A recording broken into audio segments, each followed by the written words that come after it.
அனைவருக்கும் வணக்கம். Welcome to our channel ready learn achieve அறல் அகாடமிக்கு தங்களை அன்புடன் வரவேற்கிறேன். ஸோ தமிழ் எலிஜிபிலிட்டி டெஸ்ட்டுக்கு நம்ம பார்த்தீங்கன்னா ஃப்ரீ கிளாஸஸ் ரெகுலராக நம்ம பார்த்துக்கிட்டு இருக்கோம். ஸோ அதன் அடிப்படையில் ஒவ்வொரு கிளாஸஸாக முக்கியமான டாபிக்ஸ்லாம் கொடுத்துட்டு இருக்கோம். ஸோ அதன் அடிப்படையில் இன்னைக்கு பார்க்க போகிறது பார்த்தீங்கன்னா மரபு சொற்கள். இதில் வந்து இளமை பெயர்கள் பார்க்க போகிறோம். பறவைகள், விலங்குகள், காய்கறிகள். அப்புறம் பார்த்தீங்கன்னா உங்களுக்கு அடுத்த வீடியோவில் பார்த்தீங்கன்னா ஒளி மரபு, அதுக்கப்புறம் வினை மரபு, அப்புறம் தொகை மரபு. ஸோ இதுல இருந்து பாத்தீங்கன்னா 2ல இருந்து 5 கொஸ்டின் வரைக்கும் கேட்கறாங்க. டிஃபரெண்டா, அதாவது எது ஒன்று பொருந்தாதது அப்படின்றத கேட்பாங்க, பொருத்துகளை கேட்பாங்க. இந்த மாதிரி அது நீங்க previous year question solution video நம்ம பார்த்துருந்தீங்கன்னா அதுல உங்களுக்கு தெரிஞ்சிருக்கும். ஸோ இதெல்லாம் முக்கியமான டாபிக், மினிமமா படிச்சு மேக்ஸிமம் எடுக்கணுமோ அதை தான் நம்ம வீடியோவா கொண்டு வந்துட்டு இருக்கோம். ஸோ அதுக்கு நீங்க என்ன பண்ணுங்க, சப்போர்ட் பண்ணுங்க. இது யூனிட் 3ல எழுதும் திறன் அதுல டாபிக் இருக்கு அந்த சிலபஸ்ல. ஸோ வாங்க பார்ப்போம். இது எல்லாமே முழுக்க நம்மளோட தமிழ் மெட்டீரியலை பேஸ் பண்ணி தான் நம்ம எடுத்துக்கிட்டு இருக்கோம். அதுல இருந்து தான் நடத்துறோம். ஸோ நம்ம தமிழ் மெட்டீரியல் யாருக்கும் வேணும் அப்படின்னு நினைச்சீங்கன்னா நம்மளோட ஆர்லே அகாடமியில போயிட்டு அதாவது பிடிஎஃப் மெட்டீரியல் தான். இதுல பாத்தீங்கன்னா கேட்டகரியில தமிழ் இருக்கும், உங்களுக்கு பாத்தீங்கன்னா தமிழ் எலிஜிபிலிட்டி. ஸோ இதுல சாம்பிள் இருக்கும். சாம்பிளை பார்த்துட்டு என்ன பண்ணீங்க, வேணுங்கிறத யூஸ் பண்ணிக்கோங்க. மறக்காம நம்ம சேனலை சப்ஸ்கிரைப் பண்ணிக்கோங்க ஃப்ரீ கிளாஸஸ்க்கு. சரியா? ஓகே. மரபு சொற்கள் பாருங்க. மரபு சொற்கள் பறவைகள், விலங்குகள் முதலான உயிரினங்களையும் ஒலிகளையும், இது ஒலி மரபு வந்து அடுத்த தடவை நம்ம பார்ப்போம். நாய் கத்தியது அப்படின்றத வந்து என்ன சொல்லியிருக்காங்க, நாய் கத்தியதுன்னு சொல்லக்கூடாதான், நாய் குரைத்தது அப்படின்றத சொல்லுவாங்க. மரபு தொடர்னு கூட சொல்லலாம். சரிங்களா?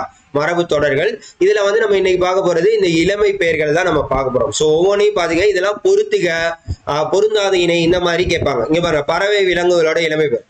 கீரி, கீரி பிள்ளை, கீரி பிள்ளை. இப்ப வந்து சப்போஸ் கொடுப்பாங்க கீரி பிள்ளை, அதாவது கீரியோட இளமை பெயர் என்ன, பிள்ளை, குட்டி, கன்று, இந்த மாதிரி கொடுப்பாங்க. அப்ப அந்த இடத்துல பிள்ளை அப்படின்றத சூஸ் பண்ணும். பசுங்கன்று, பசுங்கன்று. பன்றி குட்டி, பன்றி குட்டி. மான் கன்று. அப்ப எதுக்கெல்லாம் கன்று வருது, எதுக்கு பிள்ளை வருது, பிள்ளை வந்து மேக்ஸிமம் கீரி பிள்ளையும் அணிர் பிள்ளையும் தான் வருது. இந்த நல்லா நான் வச்சுங்க, கீரி பிள்ளை, அணிர் பிள்ளை. கன்றுக்கு பாத்தீங்க அப்படின்னு பாத்தீங்கன்னா பசுங்கன்று, மான்கன்று, யானை கன்று, எருமை கன்று. நாலே தான், பசுங்கன்று, மான்கன்று, யானை கன்று, எருமை கன்று. இப்ப சப்போஸ் கொடுக்கலாம் பொருந்தாத ஒன்று எது அப்படின்னு கேட்கலாம். அப்ப வந்து பசுங்கன்று, மான்கன்று, யானை கன்றுன்னு கொடுத்துட்டு கீரின்னு கொடுப்பாங்க. பசு, மான், யானை, கீரின்னு கொடுப்பாங்க. அப்ப வந்து கீரின்றது பிள்ளை வரும், அப்ப மற்றதுக்கெல்லாம் கன்றுன்னு வரும். ஸோ இந்த மாதிரிலாம் டிஃப்ரெண்டா உங்களை வந்து லாக் பண்ணலாம். ஸோ அதனால ஞாபகம் வச்சுக்கோங்க. அடுத்து ஆட்டு குட்டி, கழுதை குட்டி, குதிரை குட்டி, நாய் குட்டி. புலிக்கு வந்து பரல், இது நிறைய தடவை கேட்டிருக்காங்க. புலி பரல், புலி வந்து பரல். பூனை குட்டி, சிங்க குரல். இங்க பாருங்க, புலிக்கும் சிங்கத்துக்கும் வேற மாதிரி இருக்கு, பாத்தீங்க தெரியுதா?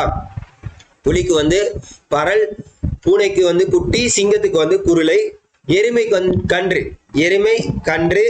அணில் பிள்ளை, கிளி குஞ்சு, எலி குஞ்சு, குருவி குஞ்சு, கோழி குஞ்சு.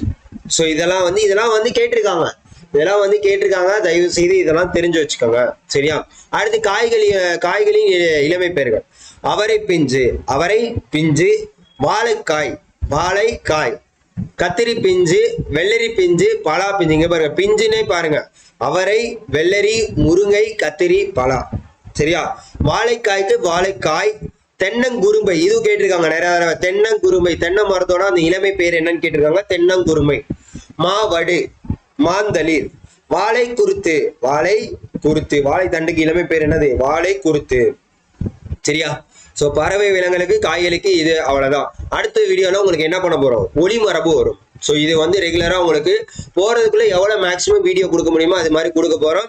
ஸோ தொடர்ந்து நீங்க என்ன பண்ணணும், சப்போர்ட் பண்ணணும். மறக்காம நம்ம சேனலை சப்ஸ்கிரைப் பண்ணி வச்சுக்கோங்க. தொடர்ந்து அடுத்தடுத்த அப்டேட் வரும். ஜிஎஸ்க்கும் உங்களுக்கு கிளாஸஸ் எல்லாமே ஃப்ரீயா கொடுப்போம். தயவு செய்து யூஸ் பண்ணிக்கோங்க. Thank you so much.